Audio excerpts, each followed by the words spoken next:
எல்லாருக்கும் வணக்கம். இன்னைக்கு மகளிர் தினம். தமிழ்நாடு முழுக்க இருக்கிற என்னுடைய அம்மா, அக்கா, தங்கச்சி, தோழின்னு உங்க அத்தனை பேருக்கும் இந்த தினத்துல வாழ்த்து சொல்லாமல் இருக்க முடியாது. உங்கள் அனைவருக்கும் என்னுடைய மகளிர் தின வாழ்த்துக்கள். சந்தோஷம் தானே? பாதுகாப்பாக இருந்தால் தானே சந்தோஷத்தை உணர முடியும். அப்படி எந்த பாதுகாப்பும் இல்லாதப்போ, இன்செக்யூரிட்டியாக இருக்கிறப்போ எந்த சந்தோஷமும் இருக்காது தானே அப்படின்னு நீங்கள் நினைக்கிறது எனக்கு புரியுது.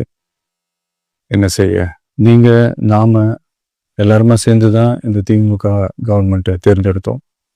ஆனால் அவங்க எப்படி நம்மளை ஏமாற்றுவாங்கன்னு இப்போ தானே தெரியுது. எல்லாமே இங்கே மாறக்கூடியது தானே, மாற்றத்துக்கு உரியது தானே. கவலைப்படாதீங்க. 2026 நீங்கள் எல்லாரும் சேர்ந்து, இல்லை நாம் எல்லாரும் சேர்ந்து இந்த மகளிருக்கான பாதுகாப்பை உறுதி செய்ய தவறிய இவங்களை மாற்றுவோம். அதுக்கு இந்த மகளிர் தினமான இன்னைக்கு நாம் எல்லாருமா சேர்ந்து உறுதி ஏற்போம்.